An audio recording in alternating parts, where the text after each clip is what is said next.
All right, guys, let's check out the new model from Mitch Mason. This is the Maelstrom. So this is their second model out, and this is the first time they've done a dive style watch. So let's get into it. Ben over at Mitch Mason, the founder, his name is Ben. So big thanks to Ben for sending this over. And he included some cue cards for me. So I'm just going to use them. I verified the measurements, but other than that, I mean, these are spot on. So 40 case, 47 lug to lug. The thickness I measured with the crystal at 12.5. He has 12. 20 bracelet tapers down to 16, actually. Nice taper on the bracelet. So there's all the specs on the watch if you want to pause that and look at that. It's using the Miyota 9015. And if we kind of flip through these real quick, you're going to see there's going to be some changes to the watch. A thicker lume, brightness, kind of like the Chronicle, their first edition watch. Consistent sandwich dial, cream colored. Date will be lumed. It's not on the prototype. Shortened hour hand. I'll show you that here in a second. And there are the 4 colorways, the 4 that I know of. I, of course, have the green here, but the blue, the black with the cream and the gilt, and then the ocean gray. So,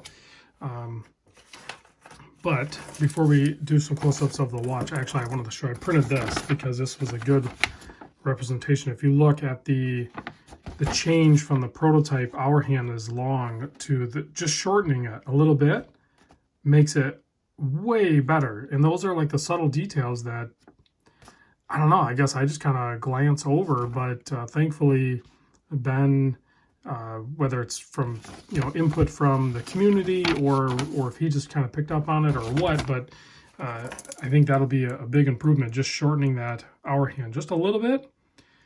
I mean, it's fine the way it is, but shortening it up just makes it look better, judging by that picture. So, yeah, nice taper on the H-link bracelet, fully milled out, 6 micro adjust on the clasp, so tons of adjustment there, which is kind of needed when you go H-link, because when you size up an H-link, I mean, you remove quite a bit of material from the H-link. The shorter they are, the better, but these are like kind of mid-length here, so you got to remove that piece and that piece to stuff that one up in there. So it removes quite a bit of material. So screwed hardware, screwed pins, so sizing it will be easy. Comes in this heavy-duty cardboard box, but also a really nice leather watch roll thing that comes with it. So really nice packaging. 6.5 millimeter screw down crowns. The top one is for the inner rotating bezel, and the bottom one, both of them signed as well. And the bottom one is screw down, and that's how you adjust the time and date and everything. Tons of traction on those. They're sharp cut. So just unscrew that, pop it out, get a nice wind on it. And then, of course, you can adjust the time very easily. And then go ahead and push it in and screw that down. And then the inner rotating bezel, you unscrew this, gets a nice pop. As soon as it pops out, it engages the inner rotating bezel, which is bi-direction, as you can see. I don't really feel any clicks. I feel something, but I don't feel like positive clicks or anything. So you just kind of line that up. Or if you're going to time something, you line it up. Super easy to do. But most of us, due to OCD reasons, are going to keep that up there right at the 12. Backspin that, make sure it catches the thread. Done. Super easy. That one works really good. Sometimes those inner rotating bezels can malfunction. I've seen higher end brands and lower end brands have a malfunction. This one seems to operate pretty good. This is a prototype, like I said. So excellent case finishing on this. Let's zoom in and take a look at this green, beautiful green sandwich dial. Like I said, the hour hand's going to be shortened. The date's going to be loomed. That's at 6 o'clock. The lume is going to be brighter, much like the Chronicle. And he said something about matching the cream better. So I think the sandwich dial, the cutouts of 1236, well, not the 6, but the 9, are going to match the cream a little bit better, maybe on the hour, minute, in the inner rotating bezel, I suspect. But check out the case finishing. Very nice and sharp. I swapped over. This originally came with a sterile case back, and Ben sent over this awesome 3D pressed out case back, and I went ahead and installed that, and it is just a great looking case back. It's smooth too. No sharp edges on that at all. Quick release hardware for the bracelet. So if you want to swap that out, put a different strap on. The watch, wear leather, you know, you could do a NATO, two-piece, whatever you want to do.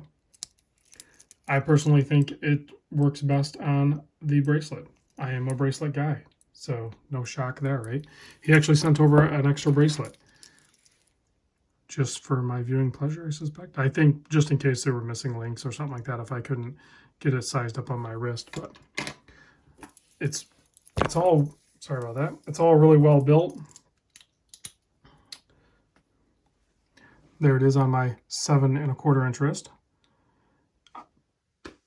You know, it wasn't that long ago I was gravitating towards 42 by 50 watches. Now this 40 by 47 feels perfect on my wrist. So, oh man, what a crazy hobby, right?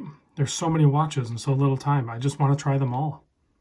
This green looks amazing. You don't see a ton of green watches out there, so it's nice when you see a nicely executed one.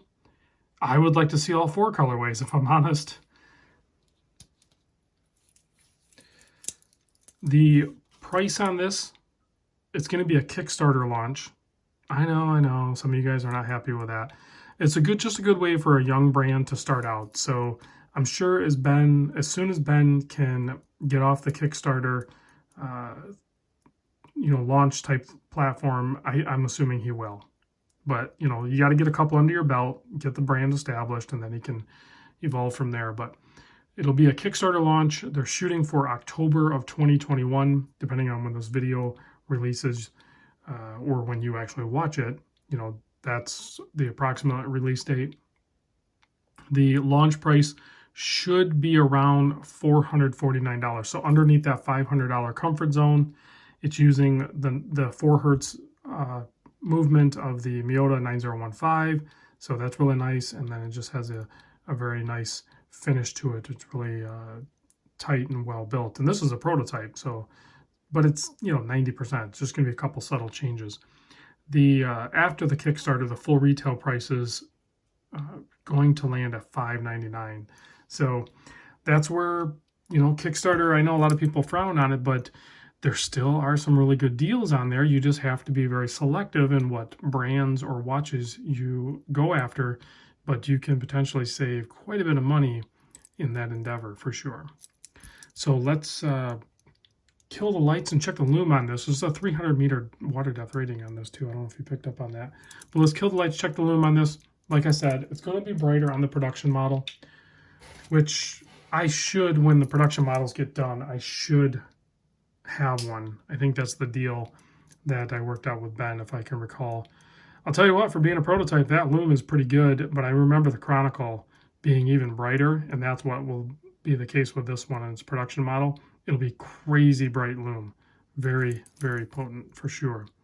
So if you're interested in picking one of these up, I'll have the Kickstarter link down below.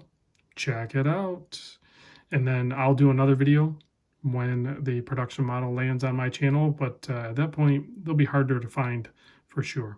Thanks for watching, guys, and I'll see you on the next vid.